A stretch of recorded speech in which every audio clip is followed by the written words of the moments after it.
We are in the midst of a war of ideas, a war between memes. Different ideologies are in a competition to influence the minds of as many people as possible. There are as many ideological factions as there are belief systems, and some of these factions are large enough to be considered the great powers of the meme war. In order to understand, predict, and ideally influence the outcome of the great meme wars, one must have a solid understanding of the underlying mechanics of how memes spread throughout a population. As a reminder, I'm using the term meme in the technical sense, in that what genes are to genetics, memes are to memetics. A gene is a discrete unit of biological information, and without exception, all living organisms are made up of genes. By the same token, a meme is a discrete unit of cultural information, and without exception, all ideas are made up of memes. When people think about memes spreading throughout a culture, they might have a model that looks something like this. There is a large population of people, and memes spread from one person to another just as a biological virus would. But this is not a completely accurate conceptual model. A superior way to understand how memes spread throughout a population is called Memetic Feudalism.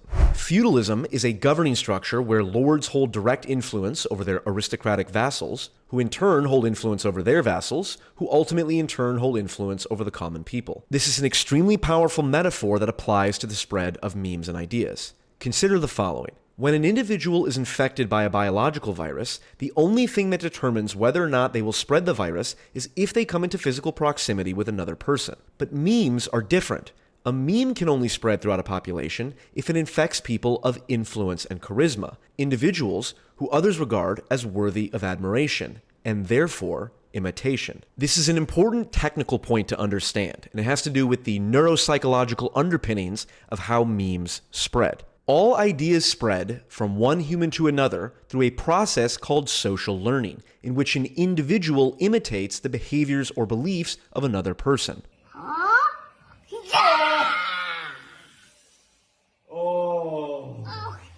The desire to imitate, whether felt consciously or unconsciously, is an instinctual drive that is so deeply rooted in our biology we share it with most primates, many of whom are capable of learning complex tool use through the process of imitation.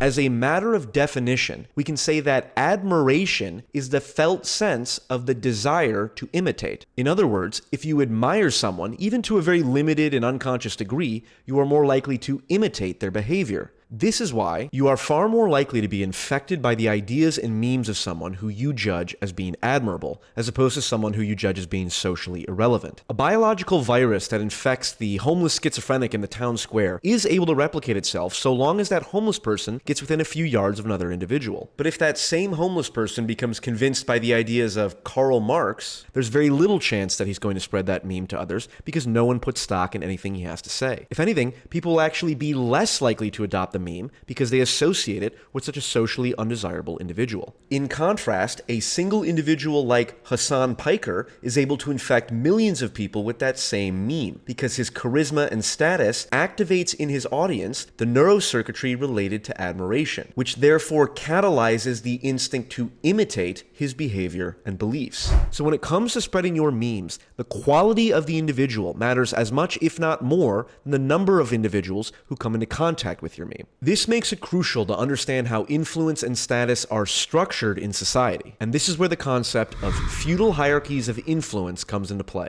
Every individual within a population is a member of many different feudal hierarchies of influence, and each individual occupies a different position within each feudal structure. For example, a pastor will be at the top of the feudal hierarchy of influence for everyone who attends his church. He will be regarded with admiration by his church members due to his competency when it comes to matters of spirituality and religion, and they will seek to imitate his behavior and beliefs. They are what you might call his memetic vassals. But that same pastor or priest who just started doing karate on the weekends will be at the bottom of the feudal hierarchy of influence compared to his sensei, who will be regarded with admiration by others due to his competency when it comes to matters of physical prowess, and whose behavior the members of the dojo will seek to imitate. The pastor is himself a memetic vassal of the sensei, and that same sensei who has a passion for libertarian politics may be at the bottom of a feudal hierarchy of influence compared to his friend and neighbor, who is a local libertarian politician, and perhaps even attends the first pastor's church. Society is made up of an endless number of feudal hierarchies of influence,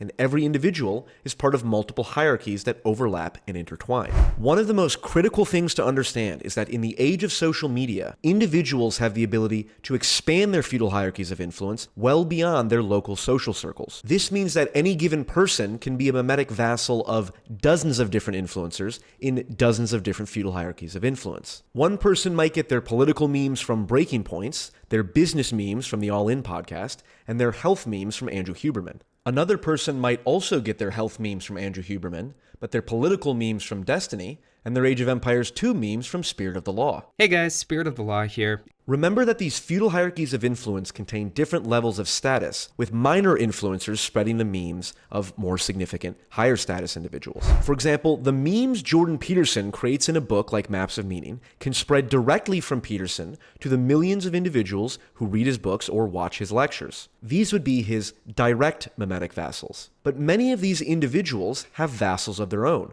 who in turn spread Peterson's ideas to people well beyond Peterson's direct reach. Someone like me will spread Peterson's memes to many individuals who might otherwise never have encountered them before, while a queer left-wing video essayist like CJ the X will do the same thing with his audience. So with all these caveats out of the way, the point is I want to show a Jordan Peterson clip in a positive light.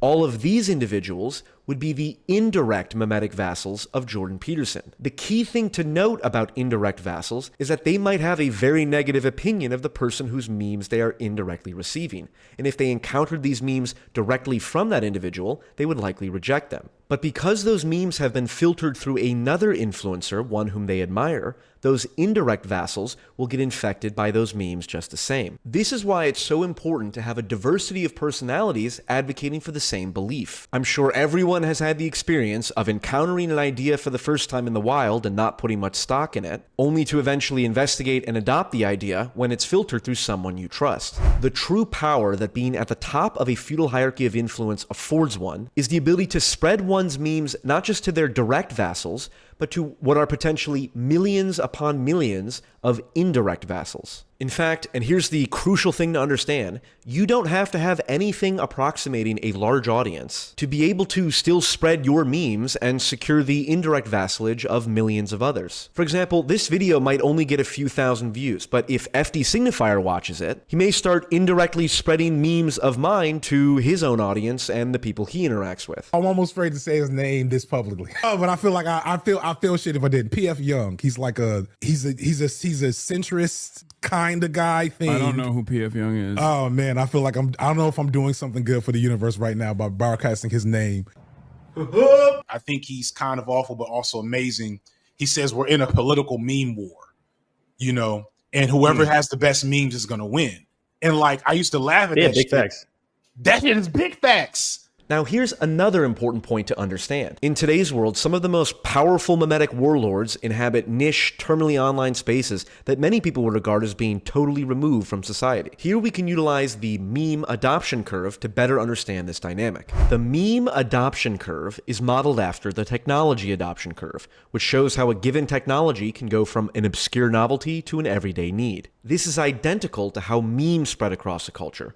And if we combine the meme adoption curve with a horizontal model of a feudal hierarchy of influence, we can enhance our understanding. For example, within the Memetic Feudal Hierarchy of Christianity, theologians and religious scholars occupy the highest position in the feudal hierarchy of influence, and therefore would be at the schizo-autist front end of the meme adoption curve. Most Christians don't come into direct contact with the obscure and complex theological debates that the theologians concern themselves with. But downstream from the theologians are priests and pastors, who absorb the teachings of the theologians and simplify them into practical sermons. These are the so-called influencers and would be minor vassals of the theologians. Finally, the church parish who shows up on Sunday and absorbs the sermons are the normies and would be the indirect vassals of whatever theologian their pastor is a direct vassal of. And perhaps at the end of the curve, you have the cultural Christians, who are so far removed from the original theology that they don't even believe they're in the same feudal hierarchy. You can see this dynamic play out in all sorts of domains. The meme complex of the Dark Enlightenment might have Curtis Yarvin as the Memetic Feudal Lord, with Peter Thiel and J.D. Vance as his direct vassals, and millions of normies who admire Vance and Thiel as the indirect vassals. But here's the most important takeaway for you, the viewer. You do not need to have a big audience to be able to exert influence on the culture. You are part of a wide variety of feudal hierarchies of influence, whether it's your workplace, your school, your friend group, or your social media following you've acquired, whatever. If you act in a way that causes others to admire and respect you, which usually involves being honest and telling the truth about what you see, then you will be able to exert real influence in your local domain. You are not just one individual in a sea of millions. You are a node in the center of a complex network of interlocking feudal hierarchies of influence. And so, until next time, good luck and Godspeed.